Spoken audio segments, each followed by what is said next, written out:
Tom Cotton. Although something is a little different this year. You know, for the first time ever, CPAC is not in our nation's capital. That's because they won't let us anywhere near our nation's capital. Think about it. Even though cases are plummeting and vaccination rates are surging, we are still banned from getting anywhere near our nation's capital. Yeah. Because CPAC is a gigantic indoor convention and Washington, D.C. has different COVID requirements than Florida. Yeah. You're not being kept away for political reasons. Wait, why is he phrasing it like the Washington, D.C. doesn't allow Republicans near it anymore? You have a job in Congress. This has nothing to do with the coup. It's just because of COVID requirements. That's it. That's the only reason why you're in Florida. I wrote an op-ed in the New York Times. Wow. It had a very simple message, very simple, very common sense message, grounded in American history and law, supported by a majority of Americans, arguing very simply. If the police cannot, or especially if they are not allowed to restore order, then it is time to send in the troops. And what happened next? Total meltdown with the little social justice warriors at the New York Times. All these children. Social justice warriors. Social justice warriors. This man is in Congress. I cannot believe that the language that originated from like 2014, 2015 Gamergate era skeptic community YouTube politics wars is now like the official language of the Republican Party. That is unbelievable to me. That is insane. I want to be really clear to you guys, okay? I want to be really, really, really clear. If I ever, and I never will, but if I ever was running for office as some sort of public official, you would never hear me utter the words tanky, soy jack, social justice warrior, triggered, cucked, or anything else. Well, actually, hold on. I shouldn't do those things, but it would be tempting to. I might still say poggers. It's just, oh God. This feels like such a Libby thing to say, forgive me, but I really do feel like there is some value in maintaining a certain level of decorum with your public officials, okay? I don't want a world where public officials are like, who act like the way I do here on stream, okay? This isn't even an optics thing. Now, I like how I act on stream. I mean, I do it on purpose. I like how I am. But hyperbole, in-group language, exclusionary behavior, a lack of decorum and decency, I think these things actually hurt our ability to, like, manage the political process. Yeah, it's just like, don't act like a child, basically, would be my preference. Like, don't act like a literal fucking child. That would be my personal preference, okay? Like, he's talking right here about SJWs. You know, if somebody went up on stage and challenged him about that, he would call them like a cuckold triggered or something like that's the level we're at right now, you know? It reminds me a little bit of McCarthy.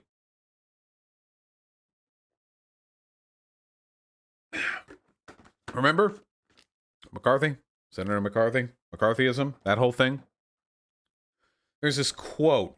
Hold on, let me see if I can find it.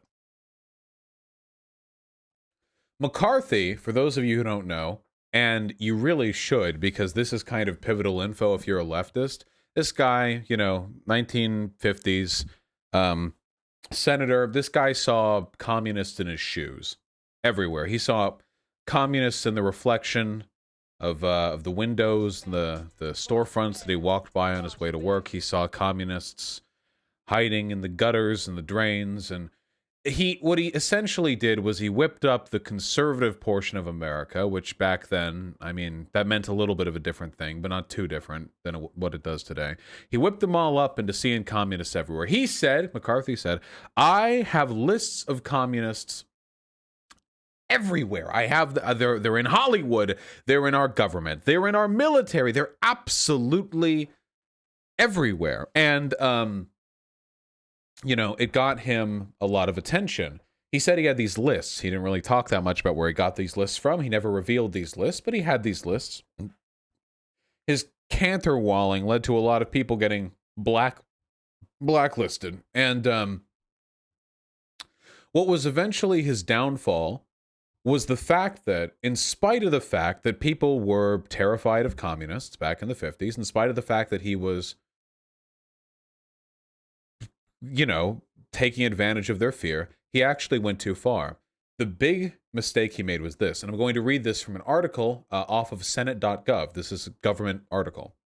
In the spring of 1954, McCarthy picked a fight with the U.S. Army, charging lax security at a top-secret Army facility. The Army responded that the senator had sought preferential treatment for a recently drafted subcommittee aide.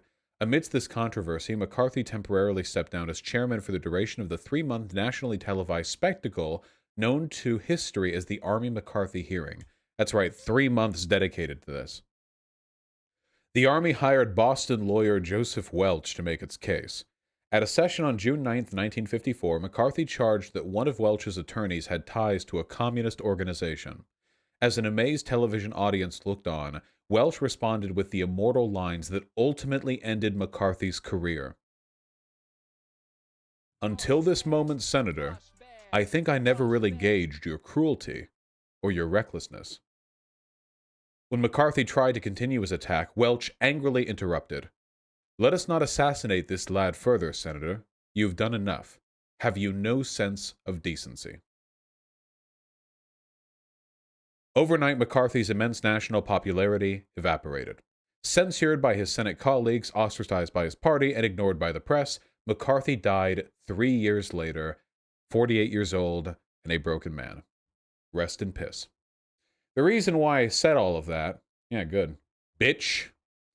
The reason why I said all of that is because back in those days, in spite of, I mean, this is the 50s. We're not talking like progressive wondertopia here, but McCarthy's behavior eventually became severe and ridiculous and cruel enough that he was ridiculed and forgotten by his own party, by everyone. Everyone rejected him.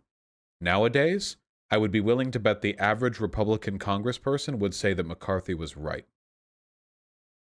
There is nothing a person like Tom Cotton could say outside of something utterly ridiculous, like some absurd, you imagine in your head, but there's nothing within the realm of semi-acceptable public behavior that Tom Cotton could do to warrant that kind of condemnation, that kind of censure from his party.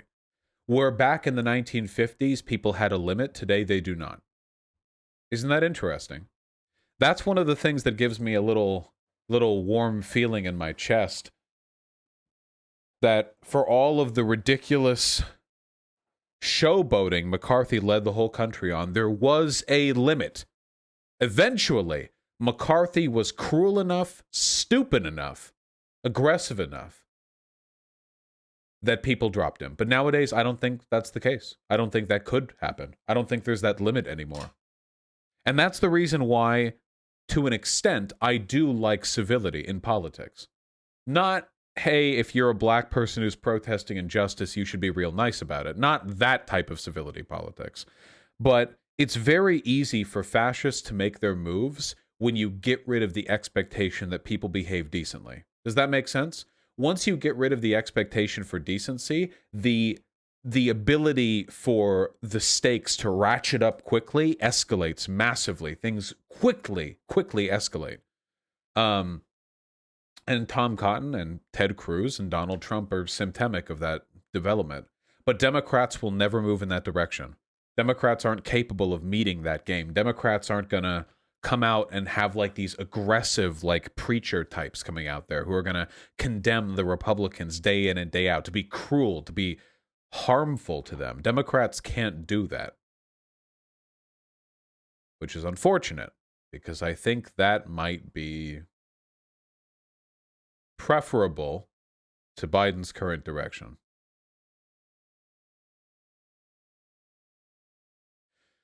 Can't you make the argument that if lefties stopped engaging in civility politics or polite streak, then we can reach more normies and appeal to more people? Wait, since when have lefties engaged in civility politics? Lefties tend to be the most openly angry and aggressive political demographic in this country. I'm not entirely sure what you mean. I think that there are elements where being civil and engaging in decorum are effective, like if you're an elected representative. And I think that, generally speaking, the expectation of civility is something that's wielded in bad faith against protesters. Does that make sense?